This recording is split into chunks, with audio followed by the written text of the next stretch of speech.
नमस्कार दोस्तों। पिछले वीडियो में हमने मन के मायाजाल के बारे में बात की थी। देखिए, हमारा मन इस संसार के मायाजाल में इतना उलझा हुआ है कि जिसे हम सच समझ रहे हैं वह असल में असत्य है। ये पांचों इंद्रियां जो हमें ज्ञान दे रही हैं वो भी असत्य हैं। और ये सब लगातार बह रहा है, जैसे गंगा का पानी बहता है। जो अभी यहाँ है वो अगले पल आगे चला जाता है। ठीक उसी तरह ये शरीर और संसार भी लगातार बह रहे हैं। आपने घर बनाया, उसमें अपने हिसाब से सब कुछ अच्छा करवाया, फर्नीचर लगवाया, दीवारों पर खूबसूरत सीनरी लगवाई, लेकिन देखते देखते वो घर पुराना लगने लगता है। चूहे, छिपकली, दीमक, कॉकरोच, चींटियां ये सब अपना घर बना लेते हैं। दीमक फर्नीचर, दरवाजे, दीवारें खा जाती हैं। चूहे नुकसान पहुंचाते हैं, चींटियां जमीन में सुराख कर देती हैं। बारिश, धूल, मिट्टी, हर चीज घर को धीरे धीरे खराब कर देती है। एक दिन वो नयापन भी गायब हो जाता है। जो आज लेटेस्ट लग रहा है कल वो पुराने जमाने की चीज बन जाएगा। और ये पुरानापन भी बहता रहेगा जब तक कि एक दिन सब कुछ खत्म न हो जाए। सैकड़ों साल पहले बने किले, महल, जहां राजा महाराजा, सेठ जमींदार ठाठ से रहते थे, आज उनको देखने वाला कोई नहीं है। ठीक उसी तरह हमारा शरीर भी लगातार बह रहा है। हम जितनी भी कोशिश करें ये हमारे हाथ से फिसलता ही जा रहा है। फिर भी हम इसे पकड़ने के लिए अपनी सारी ताकत लगा देते हैं। इसी कोशिश में हम अपना समय और ऊर्जा गवा देते हैं। हमारे पास सब कुछ है, बस समय नहीं है। क्योंकि मनुष्य जन्म समय के अधीन है। समय के साथ बच्चा जवान हो जाता है, जवान बूढ़ा हो जाता है और बूढ़ा मृत्यु को प्राप्त हो जाता है।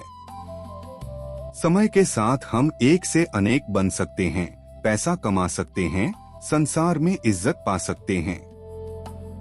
लेकिन ये सब कुछ देकर भी अंत में जीना चाहें तो नहीं जी सकते।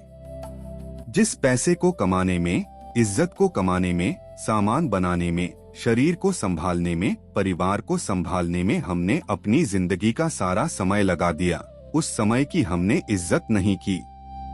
क्योंकि ये मानव शरीर समय के अधीन है। इसलिए हमें समय को महत्व देना चाहिए, शरीर और संसार को नहीं। मेरा मतलब ये नहीं कि आप अपने परिवार या शरीर का ध्यान न रखें, बल्कि मेरा मतलब है कि शरीर और परिवार का ध्यान जरूर रखें, लेकिन समय बर्बाद न करें। उतना ही समय लगाएं जितना जरूरी है। अपने कर्तव्यों को पूरा करते हुए अपने जीवन का वो लक्ष्य जो मनुष्य जन्म का अंतिम लक्ष्य है, उस पर अपना सारा ध्यान लगाए रखें।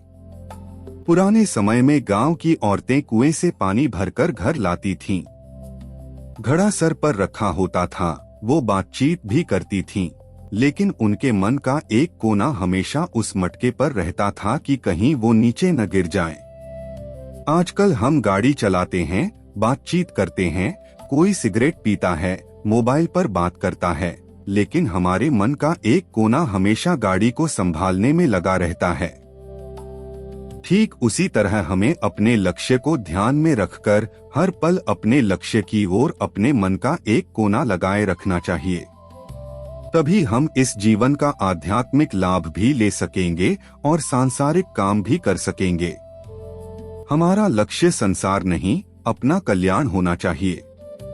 अपना कल्याण हम स्वयं ही कर सकते हैं, कोई दूसरा नहीं कर सकता। जैसे एक दुकानदार सुबह दुकान खोलता है, सफाई करता है, सामान लगाता है, ग्राहक से बातचीत करता है, सामान तोलता है, हिसाब किताब बनाता है। उसके दिन भर के सारे काम एक ही मकसद के लिए होते हैं, पैसा कमाना।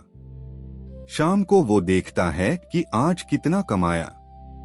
उसके सारे काम उसी मकसद में लीन हो जाते हैं। ठीक उसी तरह हमें भी अपने मनुष्य जन्म में सभी काम अपने मूल उद्देश्य को ध्यान में रखते हुए करने चाहिए। क्योंकि जो उद्देश्य होता है उसी में सभी काम लीन हो जाते हैं।